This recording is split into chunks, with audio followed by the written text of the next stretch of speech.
ಧರ್ಮಸ್ಥಳ ಪ್ರಕರಣ ಏನಾಯಿತು? Case close ಆಯಿತಾ? ರಿಪೋರ್ಟ್ ಸಬ್ಮಿಟ್ ಮಾಡಿಬಿಡ್ತಾರಾ? ಗೃಹ ಸಚಿವರು ಹೇಳಿದ ರೀತಿಯಲ್ಲೇ ಎಲ್ಲ ಮುಗಿದೋಗ್ತಿದೆಯಾ? ಮೇನ್ ಸ್ಟ್ರೀಮ್ ಮಾಧ್ಯಮಗಳು ಕಟ್ಟಿದ ಕಥೆಗಳ ರೀತಿಯಲ್ಲೇ ಮುಗಿದೋಗ್ತಿದೆಯಾ? ಅಥವಾ ಚಿನ್ನಯ್ಯ ಆರೋಪಿಯಾಗಿ ಶಿಕ್ಷೆ ಅನುಭವಿಸ್ತಾನ ವಿನಾಕಾರಣ?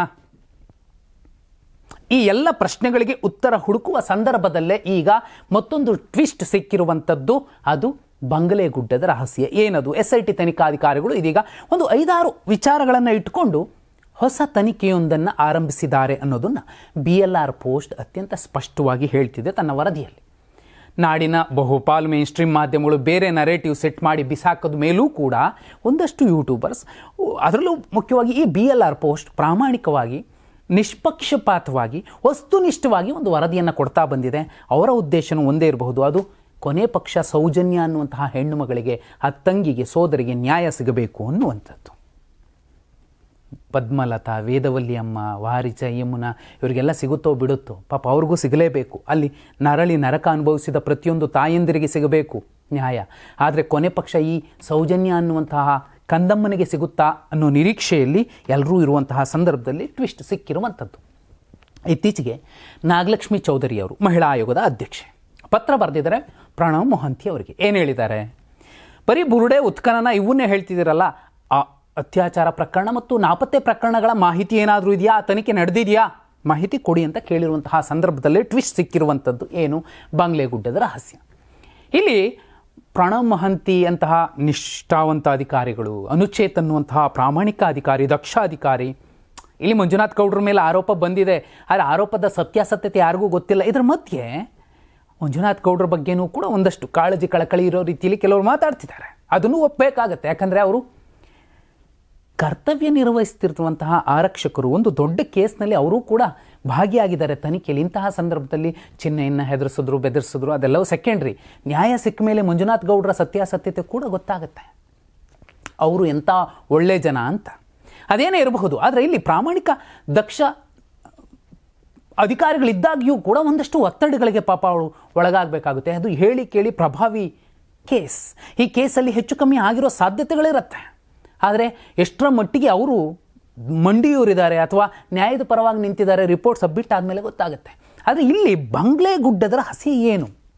ಇಡೀ ಪ್ರಕರಣ ಆರಂಭ ಆಗೋದು ಜುಲೈ 19, 2025. ಚಿನ್ನಯ್ಯ ದೂರುದಾರ ದೂರು ಕೊಡ್ತಾನೆ. BNS 183 ಸೆಕ್ಷನ್ ಅಡಿಯಲ್ಲಿ ತಪ್ಪೊಪ್ಪಿಗೆ ಹೇಳಿಕೆಯನ್ನು ತಗೊಳುತ್ತೆ. ಆರಂಭದಲ್ಲಿ ಒಂದು ರೀತಿ ಹೇಳಿಕೆ ಕೊಟ್ಟ, ಮತ್ತೊಂದು ರೀತಿಯಲ್ಲಿ ಹೇಳಿಕೆ ಕೊಟ್ಟ, ಉಲ್ಟಾ ಆಗಿದೆ. ಇವೆಲ್ಲವೂ ಮೇನ್ ಸ್ಟ್ರೀಮ್ ಮಾಧ್ಯಮದ ನರೇಟಿವ್. ಸತ್ಯಾಸತ್ಯತೆ ಯಾರಿಗೂ ಗೊತ್ತಿಲ್ಲ. ಚಿನ್ನಯ್ಯ ಈಗಲೂ ಮೊದಲನೇ ಹೇಳಿಕೆಗೆ ಸ್ಟ್ಯಾಂಡ್ ಆಗಿದಾನಾ ಇಲ್ವಾ ಅನ್ನೋದು ಕೂಡ ಗೊತ್ತಿಲ್ಲ. ಆದರೆ ಇನ್ನೊಂದು ಕೇಸ್ ಏನಿತ್ತು, ಸುಜಾತ ಭಟ್ ಅವ್ರದ್ದು, ಮಾಧ್ಯಮಗಳ ಮುಂದೆನೇ ಹೇಳ್ಬಿಟ್ರು ಅವರು, ಇಲ್ಲಪ್ಪ ನಾನು ಮೊದಲು ಹೇಳಿ ಸುಳ್ಳು, ಈಗ ಹೇಳ್ತಿರೋ ಸತ್ಯ ಅಂತ. ಆದರೆ ಆ ಹೆಣ್ಣು ಮಗಳನ್ನು ಯಾರೂ ಟಚ್ ಮಾಡೋಕೆ ಹೋಗಿಲ್ಲ. ಒಬ್ಬ ದಲಿತ ಚಿನ್ನಯ್ಯ ಇವತ್ತು ಅರೆಸ್ಟ್ ಆಗಿದ್ದಾನೆ. ಅದು BNS 228, 229 ಅಡಿಯಲ್ಲಿ ಸುಳ್ಳು ಸಾಕ್ಷಿ ಒದಗಿಸಿದ್ದು ಮತ್ತು ಸುಳ್ಳು ಸಾಕ್ಷಿ ಸೃಷ್ಟಿಸಿದ್ದು ಅನ್ನೋ ಆರೋಪದ ಸೆಕ್ಷನ್ಗಳ ಅಡಿಯಲ್ಲಿ ಆತನನ್ನು ಬಂಧಿಸಿ ಜೊತೆಲಿ ಇಟ್ಕೊಂಡಿದ್ದಾರೆ. ಇದೇ ಪ್ರಕರಣಕ್ಕೆ ಸೌಜನ್ಯ ಅನ್ನೋ ಹೆಣ್ಣುಮಗಳ ಪರವಾಗಿ ಹೋರಾಡ್ತಿರುವಂತಹ ಮಹೇಶ್ ಶೆಟ್ಟಿ ತಿಮ್ರೋಡಿ ಅವರು ಕೂಡ ಚಿನ್ನಯ್ಯನಷ್ಟೇ ಜರ್ಜರಿತರಾಗುವ ರೀತಿಯಲ್ಲಿ ಈ ತನಿಖೆಯಲ್ಲಿ ಭಾಗವಹಿಸಿದ್ರು. ಎಲ್ಲವನ್ನ ಎದುರಿಸ್ತಾ ನಿಂತಿದ್ದಾರೆ ಕಲ್ಲು ಬಂಡೆ ರೀತಿಯಲ್ಲಿ. ಅವರ ಮೇಲಿನ ಆರೋಪಗಳು ಪಕ್ಕಕ್ಕಿಡೋಣ. ಅವರ ಉದ್ದೇಶ ಏನು? ಸೌಜನ್ಯಗಾದರೂ ನ್ಯಾಯ ಸಿಗಲಿ ಅಂತ. ಆದರೆ ಇಲ್ಲಿ ಬಂಗ್ಲೆಗುಡ್ಡದ ಲೆಕ್ಕ ಏನು? ಅದು ಗೊತ್ತಾಗಬೇಕಿದೆ. ನೋಡಿ, ಬಂಗ್ಲೆಗುಡ್ಡ ಒಂದು ನಿಷೇಧಿತ ಪ್ರದೇಶ. ಅಲ್ಲಿಗೆ ನಾವು ಯಾರು ಹೋಗಬಾರ್ದು ಅಂತ ಹೇಳ್ತಿದ್ರು ಅವರು, ಚಿನ್ನಯ್ಯ ವಿಚಾರಣೆಯ ವೇಳೆ ಹೇಳಿರುವಂಥದ್ದು. ಇದೇ ಬಂಗ್ಲೆಗುಡ್ಡದ ಇನ್ನೊಂದು ವಿಚಾರ ಏನಂದರೆ, ಉತ್ಖನನದ ವೇಳೆ 6ನೇ ಸ್ಪಾಟಲ್ಲಿ ಒಂದಷ್ಟು ಅಸ್ಥಿಪಂಜರ ಸಿಕ್ತು. 11A ಸ್ಪಾಟಲ್ಲಿ ಹೆಚ್ಚಿನ ಅಸ್ಥಿಪಂಜರಗಳು ಸಿಕ್ಕಿದ್ವು. ಅದು ಬಂಗ್ಲೆಗುಡ್ಡದ ಪಕ್ಕದಲ್ಲಿರುವಂತಹ ಜಾಗ. ಹಾಗಿದ್ರೆ ಅಲ್ಲಿ ಒಂದು ಮಗುವಿನ ಅಸ್ಥಿಪಂಜರ, ಒಂದು ತಾಯಿ ಹೆಣ್ಣುಮಗಳಿನ ಅಸ್ಥಿಪಂಜರ, ಜೊತೆಯಲ್ಲಿ ಒಂದಷ್ಟು ಜನರ ಅಸ್ಥಿಪಂಜರ, ಅದು ಕೂಡ ಭೂಮಿ ಅಗಿಯೋದು ಬೇಕಿರಲಿಲ್ಲ, ಮೇಲೆ ಬಿದ್ದಿತ್ತು ಅನ್ನೋದಾದರೆ ಯಾಕಲ್ಲಿ ಬಿದ್ದಿತ್ತು? ಯಾರು ಹಾಕಿದ್ರು? ಯಾಕೆ ಆ ಜಾಗಕ್ಕೆ ಹೋಗಬಾರ್ದು ಅಂತ ಅವರು ಹೇಳ್ತಿದ್ರು? ಯಾಕೆ ಹೆದರ್ಸಿದ್ರು, ಬೆದರಿಸಿದ್ರು? ತೀರಾ ಅಲ್ಲೊಂದು ಹೆಣ ಬಿಸಾಕ್ ಬರ್ತಾರ ಆ ಜಾಗದಲ್ಲಿ ಅನ್ನೋದಾದರೆ ಅಲ್ಲಿ ಏನಾಗ್ತಿದೆ ಈಗ? ಯಾಕಂದರೆ ವಿಚಾರಣೆಯ ವೇಳೆ ಸ್ಪಷ್ಟವಾಗಿ ಚಿಹ್ನೆ ಹೇಳಿದ್ದು, ಅವ್ರು ಹೇಳ್ತಿದ್ರು ಅಲ್ಲಿಗೆ ಹೋಗಬೇಡ ಅಂತ. ಸ್ವಚ್ಛತಾ ಕಾರ್ಮಿಕನಾಗಿ ಕೆಲಸ ಮಾಡೋ ಸಂದರ್ಭದಲ್ಲಿ ಆ ಕಡೆ ಹೋಗೋದಕ್ಕೂ ಹೆದರ್ತಿದ್ದೆ, ಭಯ ಆಗ್ತಿತ್ತು, ನಾನು ಹೋಗ್ತಿರ್ಲಿಲ್ಲ, ತಲೆ ಹಾಕಿಯೂ ಮಲಗಿರಲಿಲ್ಲ. ಇದೇ ಮಾತನ್ನು ತಾನ್ಸಿ, ಚಿನ್ನಯ್ಯನ ಪತ್ನಿ, ವಿಚಾರಣೆ ಸಂದರ್ಭ ಹೇಳಿಕೆ ಕೊಟ್ಟಿರುವಂಥದ್ದು. ಎಲ್ಲರೂ ಹೆದರಿಸ್ತಿದ್ರು, ನಾವು ಹೋಗ್ತಿರಲಿಲ್ಲ, ನಮಗೆ ಭಯ ಆಗ್ತಿತ್ತು, ಊರಿನವ್ರಿಗೂ ಕೂಡ ಭಯ ಆಗ್ತಿತ್ತು ಅಲ್ಲಿಗೆ ಹೋಗೋದಕ್ಕೆ, ಹೆದರಿಕೆ ಇತ್ತು. ಹಾಗಿದ್ರೆ ಇಲ್ಲಿ ಹೆದರಿಸಿದವರು ಯಾರು? ಈಗ BLR ಪೋಸ್ಟ್ ಅತ್ಯಂತ ಸ್ಪಷ್ಟವಾಗಿ ಹೇಳ್ತಿರುವಂತಹ ಒಂದು ಸಂಗತಿ ಏನಂದರೆ, 5 ವಿಚಾರಗಳನ್ನು ಮುಂದಿಟ್ಕೊಂಡು ಈಗ SIT ಬಂಗ್ಲೆಗುಡ್ಡದ ರಹಸ್ಯವನ್ನು ಭೇದಿಸೋದಕ್ಕೆ ಮುಂದಾಗಿರುವಂಥದ್ದು. ಏನದು 5 ವಿಚಾರ? ರಹಸ್ಯ ಆಚರಣೆ ಏನಾದರೂ ಅಲ್ಲಿ ನಡೀತಿತ್ತ ಬಂಗ್ಲೆಗುಡ್ಡದಲ್ಲಿ? ಒಂದನೇದು. ಎರಡನೇದು, ಅದು ಆತ್ಮಹತ್ಯೆಯ ಸ್ಥಳ ಇದ್ದಿರಬಹುದಾ? ಯಾಕೆ ಆತ್ಮಹತ್ಯೆಯ ಸ್ಥಳ ಅನ್ನೋ ರೀತಿಯಲ್ಲಿ ಬಿಂಬಿಸ್ತಿದ್ದಾರೆ? ಮೂರನೇದು, ಯಾಕೆ ಅಲ್ಲಿಗೆ ಯಾರು ಹೋಗಬಾರ್ದು ಅಂತ ಹೆದರಿಸ್ತಿದ್ರು ಅಥವಾ ಬೆದರಿಸ್ತಿದ್ರು, ಆ ರೀತಿ ಹೇಳ್ತಿದ್ರು? ನಾಲ್ಕನೇದು, ನಿಷೇಧಿತ ಸ್ಥಳ ಯಾಕದು? ಅದರ ರಹಸ್ಯ ಏನು ಗೊತ್ತಾಗಬೇಕಿದೆ. ಅಲ್ಲಿಗೆ ಹೋಗಲೇಬಾರದು ಅಂತ ಹೇಳಿದ ಅವರು ಯಾರು? ಯಾಕೆ ಹೇಳಿದ್ರು? ಈ ಎಲ್ಲ ನಿಟ್ಟಿನಲ್ಲಿ ಈಗ SIT ತನಿಖಾಧಿಕಾರಿಗಳು ಬಂಗ್ಲೆಗುಡ್ಡದ ರಹಸ್ಯವನ್ನು ಹುಡುಕುವಂತಹ ಪ್ರಯತ್ನವನ್ನು ಬೆನ್ನು ಬಿದ್ದಿದ್ದಾರೆ. ಆರಂಭದಿಂದ ಇಲ್ಲಿಯ ತನಕ ಎಲ್ಲರ ಉದ್ದೇಶ ಒಂದೇ ಆಗಿತ್ತು. ಬಹುಪಾಲು ಜನ, ಕೆಲವರು ಬುರ್ಡೆ ಗ್ಯಾಂಗ್ ಅಂದರು, ಮತ್ತೊಂದಂದರು, ಮಗದೊಂದಂದರು. ಆದರೆ ಅಲ್ಲಿ ಒಂದು ಕಣ್ಣಿಗೆ ಕಾಣ್ತಿರುವಂತಹ ಒಂದು ಘೋರ ಅನ್ಯಾಯ, ಅದು ಸೌಜನ್ಯ ಕೇಸ್. ಉಳಿದವೇನೋ ನಮಗೆ ಗೊತ್ತಿಲ್ಲ. ಸೌಜನ್ಯ ಕೇಸ್ ಕೋರ್ಟಿಗೆ ತನಕ ಬಂದಿದೆ, ಅಲ್ಲೂ ಕೂಡ ನ್ಯಾಯ ಸಿಕ್ಕಿಲ್ಲ. ಆ ತಾಯಿ ಇವತ್ತಿಗೂ ಗೋಳಾಡ್ತಿದ್ದಾರೆ, ಕುಸುಮಾವತಿಯವರು. ಅವ್ರ ಬಗ್ಗೆನೂ ಕೂಡ ಗಂಭೀರ ಆರೋಪಗಳನ್ನು ಮಾಡ್ತಿದ್ದಾರೆ. ಅದು ಕೆಟ್ಟ ಕೊಳಕು ಭಾಷೆಯಲ್ಲಿ ಗಂಭೀರ ಆರೋಪ ಮಾಡ್ತಿರುವಂಥದ್ದು.